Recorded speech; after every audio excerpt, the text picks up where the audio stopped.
வணக்கம் நண்பர்களே, வாங்க நாம் தக்காளி பூண்டு சட்னி எப்படி செய்கிறதுன்னு பார்க்கலாம். அதுக்கு ஒரு பேனில் 2 டேபிள் ஸ்பூன் நல்லெண்ணெய் எடுத்துக்கோங்க. ஒரு முழு பூண்டை தோல் நீக்கி இந்த மாதிரி உரித்து வச்சுருக்கேன்.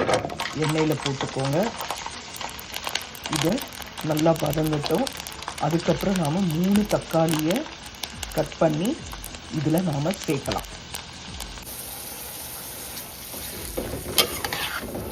பாருங்கள், 3 தக்காளியை சேர்த்துட்டேன். இதை நல்லா வதக்குங்க.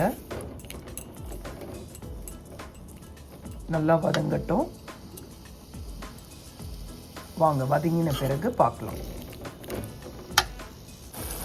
இதில் நாம் மிளகாய் சேர்க்கலாம். நான் 2 காஷ்மீர் சில்லி எடுத்திருக்கேன், ஒரு ரெட் சில்லி எடுத்திருக்கேன். நீங்கள் உங்கள் காரத்துக்கு ஏற்ற மாதிரி சேர்த்துக்கோங்க.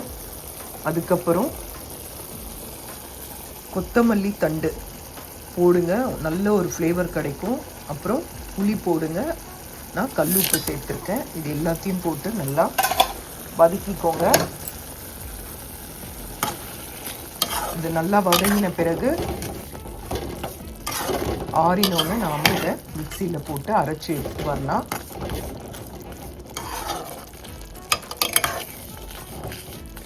உங்கள் காரத்தை கூட்டிக்கிறதா இருந்தால் கூட்டிக்கோங்க.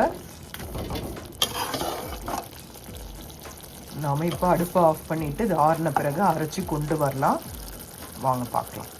சட்னியை தாளிக்கிறதுக்கு 1 டீஸ்பூன் எண்ணெய் விட்டுக்கோங்க. அதில் கடுகு, உளுத்தம்பருப்பு, பெருங்காயம், கறிவேப்பிலை தாளித்து நாம் அரைச்சி வச்ச சட்னியில் போட்டுடலாம்.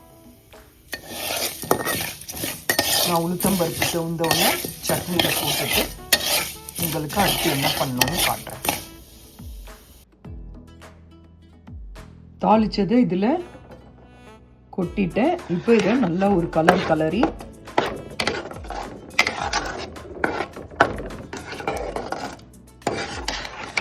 இறக்கிடுங்க.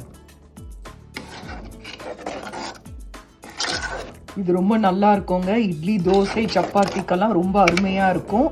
இதை செஞ்சு பாருங்கள். உங்களுக்கு காரம் இன்னும் வேணும்னா போட்டுக்கோங்க. இது ரொம்ப நல்லா இருக்குங்க. இதை செஞ்சு பார்த்துட்டு உங்களுக்கு இந்த வீடியோ பிடிச்சிருந்தா லைக் பண்ணுங்கள்,